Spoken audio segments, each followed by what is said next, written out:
Gentlemen, did you know that BoardThru is big in Japan? I want to welcome you to this campaign of the board game Rome Total War. What we've got here is a 4-player game, which is all being one-hand soloed. So please stick around and see how it is that I would maybe approach this campaign. Despite the fact that it is going on, I think, about 9 hours, it is actually only a short campaign, but hopefully that's going to be long enough for you to get the picture. Hopefully from this you're going to maybe learn a few different strategies, different ways of looking at the board, maybe learn something about the rules, and of course there may be some rules out there that I'm getting wrong. You go ahead and let me know. In particular, if you have seen the Rosetta project, then absolutely feel free to chime in and say what is done differently there. If you haven't heard of the Rosetta project, please get over to Board Game Geek and have a look. That's a good set of the rules. We've actually gone with an interpretation of the core rulebook here, so if you see any kind of surprises, then yeah, just watch out for that. Another thing as well to keep in mind is that the battles and the naval battles and the land battles are taking place using the BoardThru's interpretation of the rules. So again, keep that in mind, compare it to your understanding, maybe see which one's more fun. Maybe it's a different way of doing things. I like to try and maintain a sense of realism in terms of what is actually being thematically presented, and at the same time trying to keep true to the original computer game as well. So without much further ado, onto the campaign. Okay, so let's get started here. So what we do is we start off with the initiative phase, and as part of that then we're going to gather these 4 cards together. We have our 4 factions sitting out here. We're going to give this a shuffle and then send this out 1 to each of the different factions. So I think what we're going to do is we're going to 1, 2, 3, 4. We're then going to see individually which ones that they are picking up after that. In this case, it really depends upon the strategy that's going to be used and whether it's going to be worthwhile actually going for the attack. But let's just see how we get on. So let's start with the barbarians over here, and they are starting with an initiative of 1. Okay, so what we want to do then, it's an initiative of 1. And we've only got 2 coin, so the chances of being able to win this are negligible. So they're probably just not going to invest anything into that there. So next, what we're going to do is look at the Romans, that's initiative of 2. Could be worthwhile them trying to go first, spending their coin. But to what end though? Why would they want to do that? Maybe try and pick up some of the regions down in here first of all. That could be quite good. It's really fighting against the Carthaginians. I'm not sure that it's really worthwhile for them to try to go for it though. So let's move on to the next one that's got the Carthaginians here. Now, is it worthwhile for them trying to go first? The advantage is that they could maybe move up towards the north. That could be pretty good. Or they could again try to capture some of these regions in here before the Romans do. But of course they'll be worried that the Romans have got the higher card there. So is it going to be worthwhile for them to do it?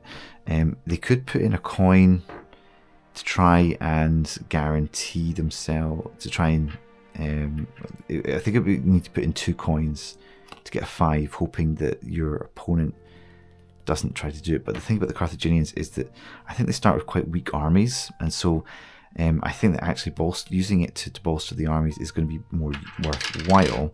So actually not going to spend anything here. So the Greeks then finally, they've got the initiative 4 card, which is the highest card, which means that they'll get the opportunity to go first. But they don't really need to hang on to that advantage, so they're just going to be happy with it and not spend any money on it. So once again, then what we do is we're going to reveal each of these initiatives, and what that shows us is that the Greeks have won the initiative.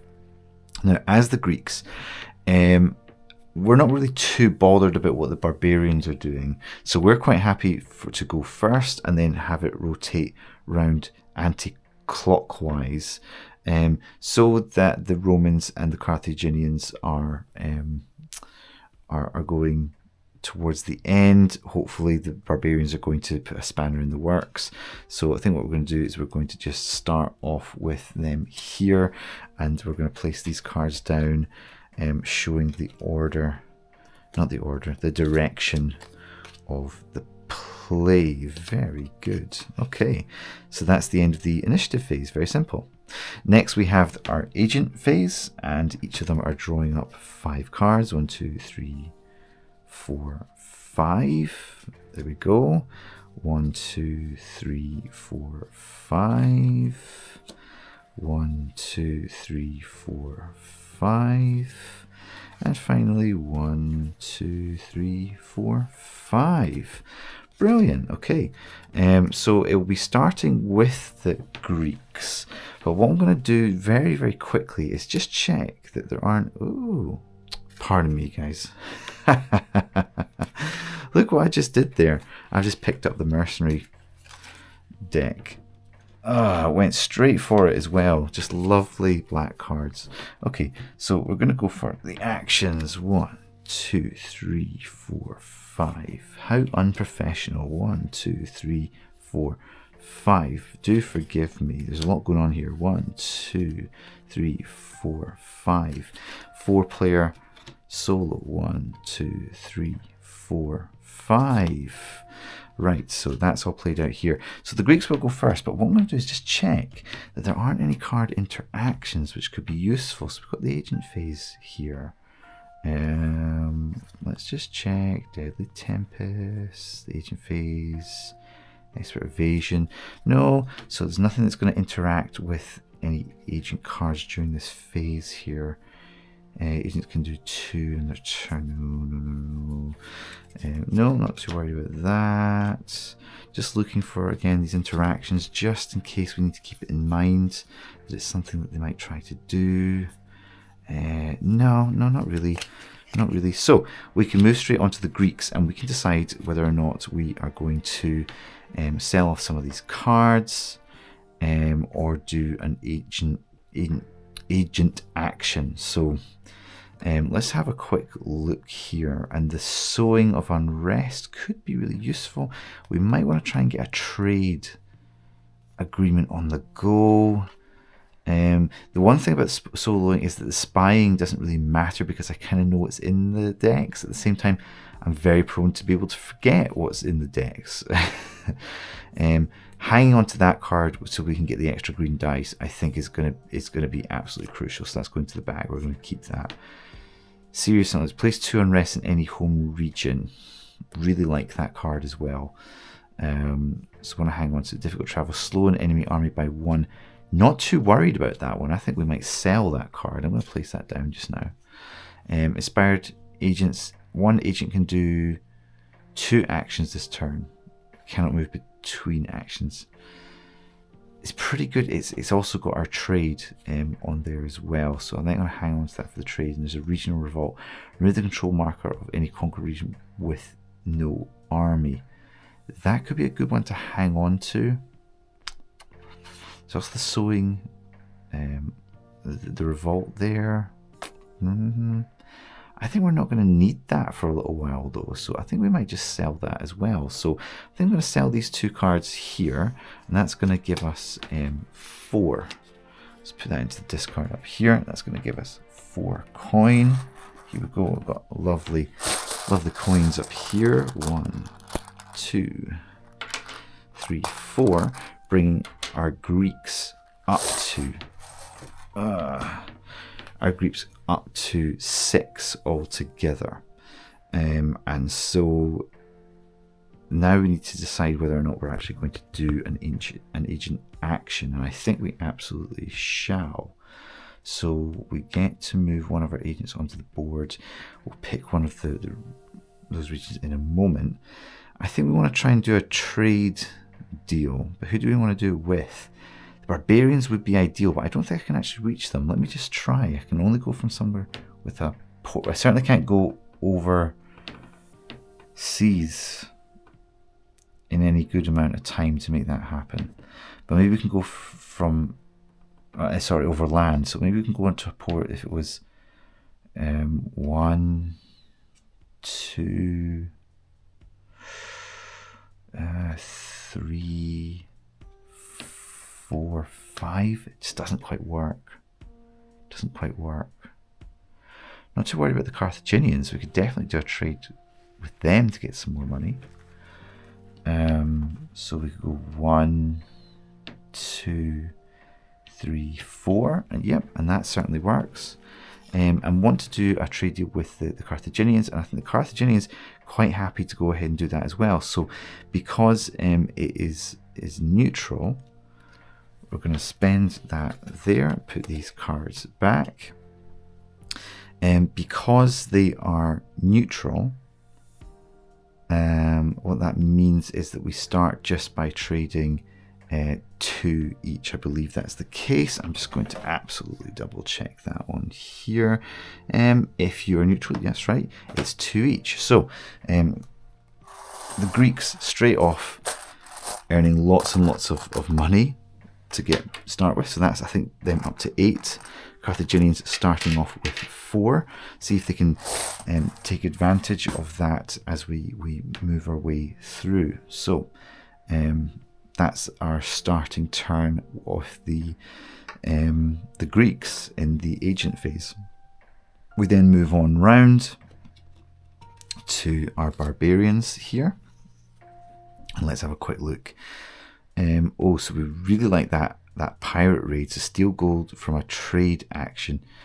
Oh, so this is when we would have been able to use this. Do we say that we let that go, or do we want to hang on to it? I think what we're going to do is we would just hang on to that. We've already missed the opportunity, but we want to hang on to that anyway. Difficult travel, slow enemy army by 1 land movement. Can be cancelled by a force march. I'm not sure whether we're interested in that, but we do like the trade opportunity. Try half of the ship cards of a fleet, plus half the troops carried by it. Oh, that's quite good, but I'm not sure that we're really going to actually need it. So I think we're going to try and sell that card off just now. The regional revolt, this could be really helpful, especially if we want to go after Rome. So I think that what we're going to do is we're actually going to use that just now. Expert evasion, army automatically avoids battle once. We want to hang on to that. Yeah, okay. I think what we're going to do is straight off the bat, do we want to do a trade?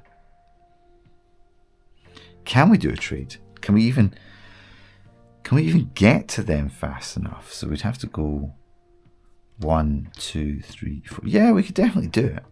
We could definitely reach where we need to go to make it happen.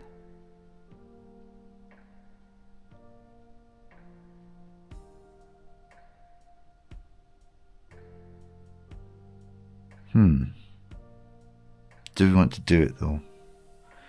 Yeah, I think we want to trade with the Carthaginians. Yeah, I'm happy to do that.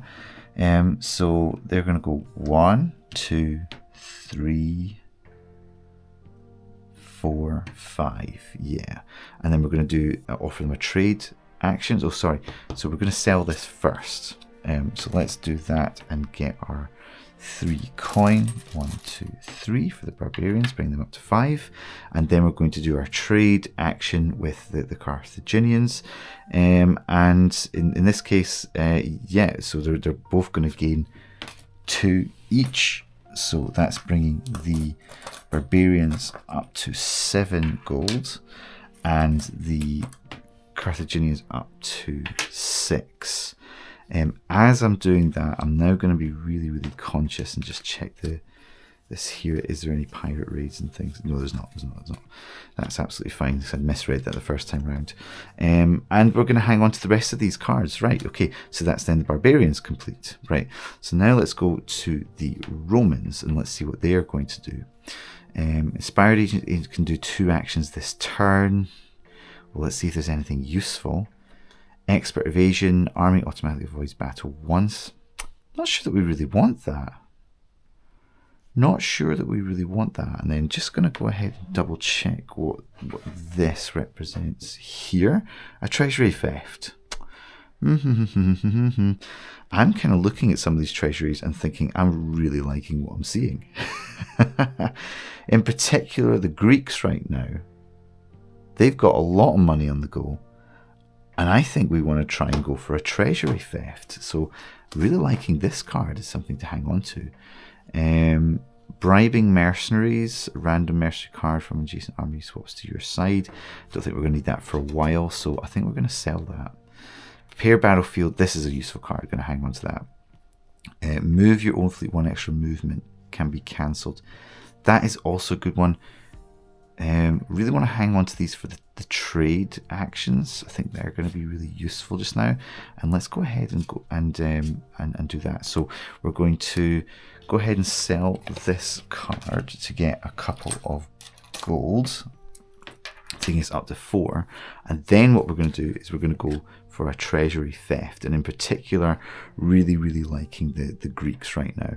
So what we need to do is we need to be able to get our diplomat out and into their capital region here. So 1, 2, 3, and we are set up to do the treasury theft. So what we do is we roll a red die, pardon me, and if we get the skull, then we get to do the theft. And I believe that what you're doing is you're taking half of their highest gold region, which is what we are, half of their gold rounded up. Excellent. Hopefully our agent not dying, which will happen if we get the X. S will be 5 and blank. No blanks. So let's find out what happens. No! No! That is such a shame. A valiant effort from our diplomat there, but unfortunately he is actually killed and taken off of the board. So we'll have to pay to get him put back on if that's what we're going to do at all. Right, that means we're coming to the Carthaginians for their agent phase. Right, so let's have a look and see what we've got here. Anything useful? Steal from a trade action. We definitely could have done that. Definitely could have done that. Oh, that goes into here, but we're hanging on to it. So force march, I think that's going to be really useful. Expert evasion, I don't think the evasion is going to be useful, but I think we want to see if we can get a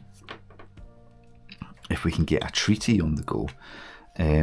Move an enemy, move fleet 1 region, move enemy fleet at least 1 region. That could be good, and there's the opportunity for trade, so quite like that. General fights battles and catches enemy at 3 higher. Quite good, but at the moment I think we want to value getting the gold for that. I'm not sure that we want to use the bribe, so we're going to sell this one to get our 3 gold. 1, 2, and 3. We're going to take that here to go 1, 2, 3, 4, 5, 6, 7, 8, 9. So lots and lots of gold. Lots and lots of gold going on in there. And our action this turn is to launch a treaty. But who do we want to do it with? Because this is really going to determine the future of the whole game. Who do we really not want to be fighting? To be honest, really don't want to be fighting with the Romans. Would much rather be putting our efforts into going north towards the barbarian regions, or going east along the lower part of the Mediterranean there. So I think we're going to offer to get friendly with the Romans here. So let's get our agent out and let's go 1, 2, 3 into Roma. And in here we're then going to ask Rome for a treaty. Hey Rome, do you want to not fight us? Do you want to just, you know, separate up these lands and form a friendship here? And I think the Romans are going to say absolutely. So That means that our Carthaginians are getting friendly with the Romans are getting friendly with the Carthaginians, and that's one less enemy to worry about going forwards. So really, really significant turn there. What we've got next is the taxation phase. So immediately, like, that's a lot of money that is coming into our coffers immediately here. So what we're going to do is we're going to just take a quick look around and see where that works. So starting with the Greeks here, we've got 1, 2, 3, 4, 5, 6, 7, 8, 9, 10, 11, 12 coin. Wow. So big bucks starting off here. I think what I'm going to do, I'm going to do 15 and give me 3 back. Just like that. I'm not even counting how much they've got, but the answer is a lot. We'll count that when it comes to the spending phase. Okay. And there's no markets in order to bolster that at all either. Right, so then we move to the barbarians, and we have 1, 2, 3, 4, 5, 6, 7, 8, 9, 10, 11, 12. 12 for them. I'm going to do the same thing here and take 3 back. Yep.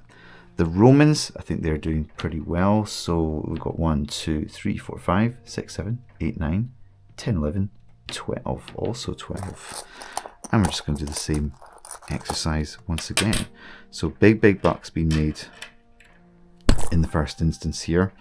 Romans actually a little bit behind in terms of their coffers at the moment, but over here we go to Carthaginians, and we have 1, 2, 3, 4, 5, 6, 7, 8, 9, 10, 11, 12, and there we go. Nice and simple to get started, all starting with the same amount. So there we go. That is the taxation phase. Now we move to the campaign phase, and this is where things start to get interesting.